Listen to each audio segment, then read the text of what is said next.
Bagay ka sa paggamit yan, ha? Baka Oo! bumalik sa'yo bala-balang araw! Oo! Tama na yan, Rigor! Gob, pinoprotektahan lang kita ginagawa ko ng trabaho ko. Bunot! Tama na po! Parang awa nyo na!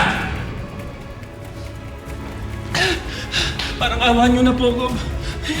Parang awa nyo na po. Alam naman po ng lahat dito na hindi ako ang tunay na ama ni Rambo. Pero ni minsan hindi nagbagong pagmamahal ko sa kanya. Kaya hindi ko mapapatawad yung sarili ko kapag hindi ko siya mahanap at maibalik dito ng buhay. Pati po si Sir Albert. Hindi po siya iba sa akin. Binigyan niya ako ng trabaho. At alam ko na mabuti siyang tao. Kaya po pwede po ba isang tabi na lang po muna natin lahat ng galit natin? Kasi lahat po tayo rito nawawalan ng mga mahal sa buhay eh. Magtulungan na lang po tayo para mahanap natin sila.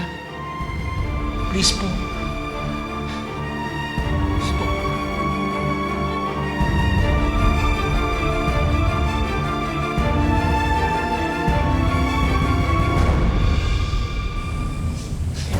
Hold on, Rambo.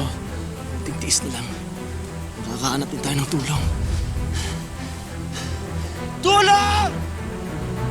Tulungan niyo kami!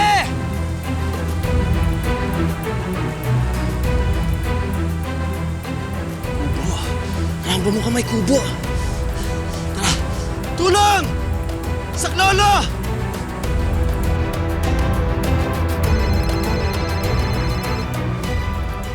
Gov, this is Major Santos.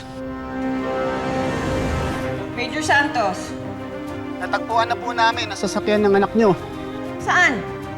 Dito po sa gubat. Malapit sa kabilang bayan. Nabalahaw po yung kotse niya. Gubat? Bakit sa gubat? Yun nga din po ang ipinagtataka namin, Gov. Halos nasa gitna po ng gubat. Hindi po kami makapag-update dahil walang signal dito. Yung anak ko, nandyan ba? Wala po sila sa kahit anong lugar near the vehicle, Gov. Nahanap pa po namin sila. Find my son. Find Albert, please. Yes, Gov. Gagawin po namin ang lahat.